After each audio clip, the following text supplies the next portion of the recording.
వీళ్ళు చెప్పిందే. ఆయన నోరుకైతే మొక్కాల అధ్యక్ష మంత్రి జబ్బ కొట్టుకుంటా నేను చూసిన అధ్యక్ష ఏ కాదు మీ భారీ పడగా అనుకుంటా అసలు సంగతి పక్కకు పెట్టిండు బీటింగ్ అరౌండ్ ద బుష్ లాగా.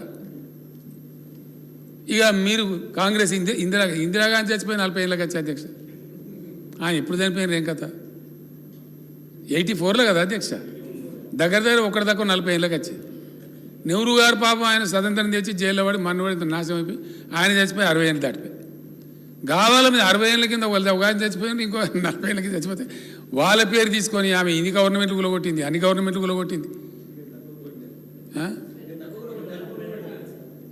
అని ఈయన ఎప్పుడు ఆయన లేచి రాహుల్ గాంధీ గారు లేచి నువ్వు తక్కువ కూలగొట్టావు నువ్వు ఇన్ని కూలగొట్టిన ఆయన ఎప్పుడు అంటే ఇక చోటాబాయి సుబానాల్లా బడేబాయి మాషాల్లా అన్నాడు. నువ్వు కూలగొట్టామంటే నువ్వు కూలగొట్టి అసలు అదాని ఎటుపోయిండు కథ ఎటుపోయింది దేశం ఏంది దేశం ఎక్కడ పోతుంది ఇది మన దేశంలో జరుగుతున్న చర్చ ఇది జరగాల్సిందేనా 75 సంవత్సరాల పరిపక్వ దశలో ప్రజాస్వామ్యం పరిపక్వం చెందిన ఈ దశలో ఇదేనా జరగాల్సిన చర్చ? ఇలా జపాన్లో ఏం జరుగుతుంది, కొరియాలో ఏం జరుగుతుంది, సింగపూర్లో ఏం జరుగుతుంది, మన పక్కన చైనాలో ఏం జరుగుతుంది, ఎటువంటి అద్భుతాలు ఆవిష్కరించబడుతున్నాయి, ప్రజలు ఎట్లా పోతున్నారు. నిన్నగాక మొన్న కదా అధ్యక్ష చైనాని దాటేసినాం మనం. చైనాని దాటేసి ప్రపంచంలో అత్యధిక జనాభా గల దేశం భారతదేశమే. Today the largest populous country in the globe is India. We have crossed China recently. ఇంత పెద్ద జనాభాను పెట్టుకొని వాళ్ళ జీవితాలతో పరాస్కాలు ఆడుకుంటూ మనం ఈ విధంగా చాలా దారుణంగా ప్రజలను ఓడగొట్టడం అనేది ఏ పరిస్థితిలో కూడా దయచేసి కరెక్ట్ కాదు. ఇది మంచిది కాదు, భవిష్యత్తు కూడా మంచిది కాదు. మరి దీనికి అంతమేందో ఎట్లా పోతుందో. The most disgusting speech by the honourable prime minister of India. Most disgusting. ఒక సభలో కాకపోతే ఇంకో సభలో మంచిగా మారితే నేను కూడా ఆస్తుని చూసిన అధ్యక్ష. Because country is in a very critical situation. 10 lakh crores for India is not a small thing. It's a big issue. And so many crores of people are involved in that. దాన్ని అంతా పక్కకు పెట్టి ఆ టర్మాయిల్ని పక్కకు పెట్టి దానికి ఏం చేస్తామో చెప్పకుండా దాన్ని ఒక చీకట్లో పెట్టి డార్క్లో పెట్టి ఇద్దరు ఓలకోలు నిందించుకొని త్వంశుంటా అంటే త్వంశుంటా అన్నట్టు. నువ్వు నాకన్నా పెద్దసి ఉంటావు, నువ్వు నీకన్నా పెద్దసి ఉంటావు, నువ్వే నీ గవర్నమెంట్లు కూలొట్టావు, నిన్నేను ఇదే అధ్యక్ష. ఇది జరగడం దురదృష్టకరం. ఈ మార్పు అయితే తప్పకుండా రావాలి అధ్యక్ష. ఈ పరిణతి రావాల్సినటువంటి అక్కడైతే ఉన్నది. ఎఫ్ఆర్బిఎం కింద దొంగ లెక్కలు కోతలు రేపు ఉంది అధ్యక్ష. రేపు ఆర్థిక మంత్రి వాళ్ళంతా చెప్తారు రేపు సభకు. నేను బట్టి గారిని కోరుతున్నా అధ్యక్ష అందరికన్నా ఎక్కువ శాసనసభ నడపాలని మేము ముందుంటాం. ఈసారి మనకి ఏమైందంటే మ్యాండేటరీ 6 months లోపల 14th లోపల కలవాల్సిన అవసరం ఏర్పడ్డది. కలిసి ముగించుకుంటే మళ్ళీ విస్తారంగా మీరు కోరినటువంటి వింటర్ సెషన్ ఒక 15-20 రోజులు పెట్టుకొని బ్రహ్మాండంగా అన్ని విషయాలు సాకలింగా చర్చించుదాం.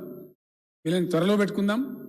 మధ్యలో ఎందుకంటే మనకు వినాయక నిమజ్జనాలు ఉండే, అదేవిధంగా 17th September కూడా ఉంది. ఇవన్నీ కూడా చేయాల్సిన అవసరం ఉంది. కాబట్టి ఒక పద్ధతి ద్వారా ఇప్పుడు ఈ రాజ్యాంగబద్ధమైన దాన్ని పూర్తి చేసి షార్ట్ పీరియడ్లో మళ్ళీ స్పీకర్ గారిని రిక్వెస్ట్ చేసి మళ్ళీ సభ వింటర్ సెషన్ పీరియడ్ పెట్టుకుంటే అద్భుతంగా 20 అంటే 20 రోజులు, 25 రోజులు అంటే 25 రోజులు జరుపుదాం. అన్ని విషయాలు చర్చకు రావాలి. ప్రతి విషయం థ్రెడ్ బేర్ చర్చ జరగాలి. ఎస్, రేపు స్టేట్ ఫైనాన్స్ మీద ఆర్థిక శాఖ మంత్రి గారు వాళ్ళంతా కూడా రేపు వాస్తవాలు బయట పెడతారు. నేను కోరుతున్న అందరు సభ్యులు పాల్గొనండి, దయచేసి అన్ని పార్టీల వాళ్ళు పాల్గొనండి. వాస్తవాలు ఏందో తెలియనండి ప్రజలకు. అక్కడ కూడా ఎఫ్ఆర్బిఎం కోతలు, పిఎఫ్సి ఆర్ఎఫ్సి లోన్ల కోతలు, కోర్టు పోతున్నాం అధ్యక్ష, న్యాయస్థానానికి పోతున్నాం. సగానికి సగం దెబ్బపెట్టిన అధ్యక్ష.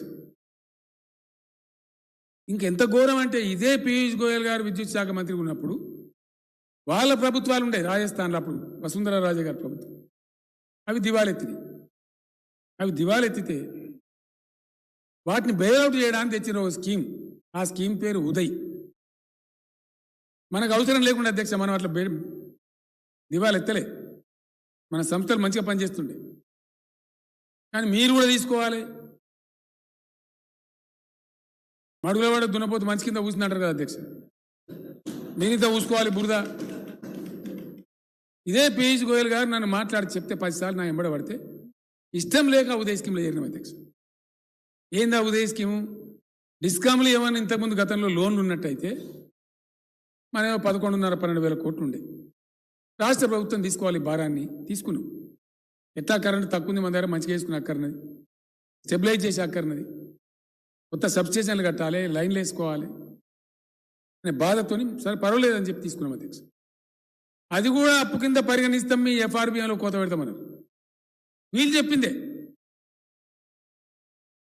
ఆయన నోరుకైతే మొక్కాల అధ్యక్ష మంత్రి. వీళ్ళు పోయిన 5-6 మంత్రులు నేను లేను. ప్రశాంత్ రెడ్డి గారు ఉన్నాడు, ఈ మన నిరంజన్ రెడ్డి గారు, అజయ్ గారు, జగదీశ్వర్ రెడ్డి గారు, 7-8 మంత్రులు పోయినారు.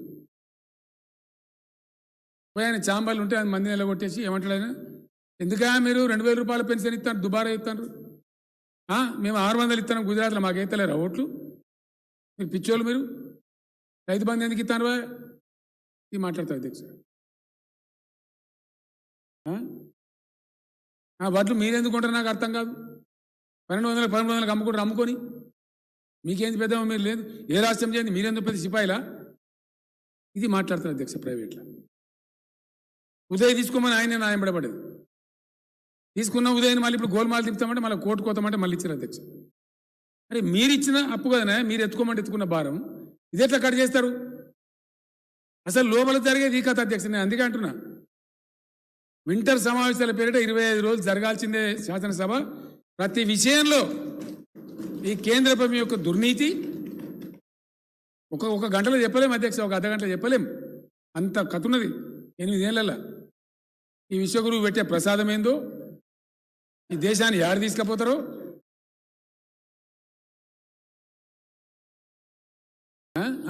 ప్రాజెక్ట్స్ మరి బిహెచ్ఎల్కి ఎందుకు ఇస్తారు?